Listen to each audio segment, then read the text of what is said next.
جیسے تب وہ گھر میں ہوتے ہیں تو مطلب ہمارے ساتھ نرم دل وغیرہ ہوتے ہیں، مگر تب کوئی غلطی کریں تو پھر ان کو غصہ بھی آتا ہے، تھوڑا بہت ہوتا نہیں ہوتا، سمجھاتے ہیں مطلب وہ طور پہ، اور پھر تب وہ آپ ان کے ساتھ وہ خوشی میں بھی رہتے ہیں، مطلب کبھی کبھار بھائی بھی ہمیں بول دیتے ہیں کہ مطلب بھائی یہ کام وغیرہ کر لیں، تو مطلب وہ ہیں بھی ساتھ میں سپورٹیو ہیں، میرا حفظ میں تھوڑا ٹائم بھی لگ گیا تھا وغیرہ، تو انہوں نے اس بات میں بھی انہوں نے سپورٹ کیا وغیرہ. ہاں مگر وہ ہے کبھی کبھار وہ پھر گھر میں ٹائم بھی کم نکلتا ہے وغیرہ، مگر وہ جتنا آفس میں ٹائم لگاتے ہیں بہت انسپائرنگ، کیونکہ مطلب ہمارے لیے وہ کیا کچھ کرتے ہیں اتنا ٹائم لگاتے ہیں. تو میرا پورا گول ہے کہ میں بڑے ہو کے ان کی طرح بڑھوں، وہ جس طرح ہیں ان کی اس طرح کی شخصیت ہو میری. آپ کے بابا کیسے بابا ہیں؟ ان کی پرسنالٹی بہت اچھی ہے، وہ آپ کو ہر بات پہ سپورٹ کرتے ہیں، مطلب آپ کے فیوچر ڈیسیجنس پہ بھی وہ آپ کو ہمیشہ سپورٹ کرتے ہیں، اور مطلب ان کا بات بتانے کا طریقہ بہت اچھا ہے، مطلب ڈانٹ کے بھی ہوتا ہے تھوڑا سا، لیکن مطلب بندہ سمجھ آتا ہے کہ وہ آپ کی بھلائی کے لیے ہی بات کر رہے ہیں.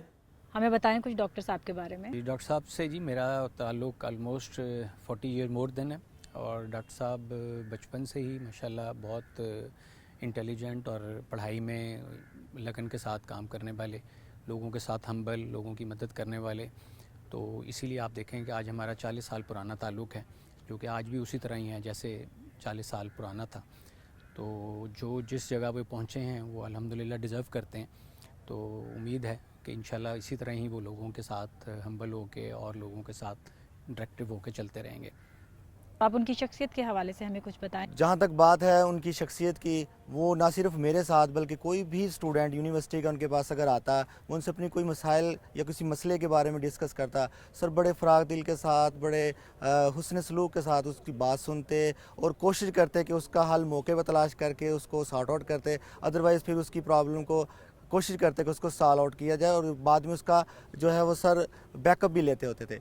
جہاں تک بات ہے ان کی پڑھائی کے بارے میں، سر بہت ہی انٹیلیجنٹ رہے ہیں، نہ صرف وہ خود محنتی ہیں بلکہ وہ محنت کرنے والے اسٹوڈنٹ کی بہت زیادہ قدر کرتے ہیں. میں آج بھی بے شک ایک ڈاکٹر غلام مصطفیٰ میرے ساتھ اگر لگا ہے تو میں آج بھی ان کی مرہون منت ہوں، ان سے آج بھی میں اپنے کوئی مسائل کو ہو تو میں ان کے ساتھ جا کے شیئر کرتا ہوں. اللہ تعالیٰ میرے استاد محترم ڈاکٹر پروفیسر ڈاکٹر اشتیاق احمد رضوانہ صاحب کو ہمیشہ خوش رکھے، اور میں دعا گو ہوں اللہ تعالیٰ نے مزید کامیابی اور ترقی سے ہمکنار کرے. آئے ناظرین، ہم ڈاکٹر صاحب کے ایک اور دوست ڈاکٹر محسن سے بات کرتے ہیں جو ہمیں ان کی شخصیت کے بارے میں بتائیں گے. ڈاکٹر صاحب بڑے سوشل بندے ہیں، اور جہاں جہاں ان کی پوسٹنگ رہی، جہاں جہاں ایجوکیشن کے لیے جاتے رہے، رابطہ نہیں توڑا انہوں نے، اور ایٹ دا سیم ٹائم جو اس کے ایمپیتھی ہے ان میں، اور جو ایک رویہ ہے سب سے مل جل کے رہنے کا، اور اپنی فیملی، فرینڈز اور ایون سب آرڈینیٹس کے ساتھ بہت اچھا تعلق ہے. اور ہم نے تو ایک ہی ٹیبل پہ ان کو اپنے ڈرائیور کے ساتھ کھانا کھاتے دیکھا ہے. تو جو ان کی ماں باپ کی، ان کی دوستوں سب کی نیک دعائیں اور خواہشات ان کی ترقی میں ضرور ان کی شامل ہوئی ہوں گی. اشفاق قادر صاحب، آپ وائس چانسلر کے بھائی ہیں، آپ ان کی شخصیت کے بارے میں کیا کہیں گے؟ اس وقت وہ جس مقام پہ بھی ہیں وہ ان کی محنت ہے، ہارڈ ورک ہے، اور پیرنٹس کی خصوصی دعائیں ان کے ساتھ. انہوں نے ٹوٹل جو ان کا کیریئر ہے نا، اگر اس کو دیکھیں تو محنت ہی محنت آپ کو نظر آئے گی، اور ماشاءاللہ جو بھی انہوں نے اچیو کیا ہے اس میں انہوں نے دل لگی کے ساتھ کام کیا ہے. جس چیز کو بھی انہوں نے پانا چاہا ہے اس کو دن رات ایک کر دیا.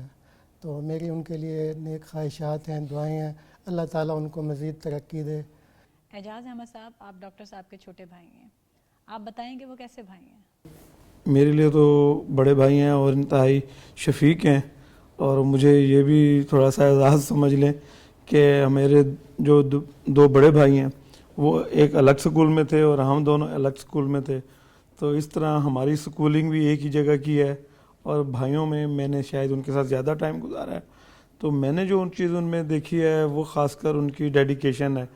ایک تو کوئک ڈیسیژن میکنگ ہے، جب کوئی فیصلہ کرتے ہیں تو اس میں دیر نہیں لگاتے، اور جب کوئی فیصلہ کر لیں تو پھر پیچھے مڑ کے نہیں دیکھتے، پھر پوری تندہی کے ساتھ اسی فیصلے کو، اسی سلسلے کو کامیابی سے ہمکنار کرنے کی کوشش میں لگے رہتے ہیں.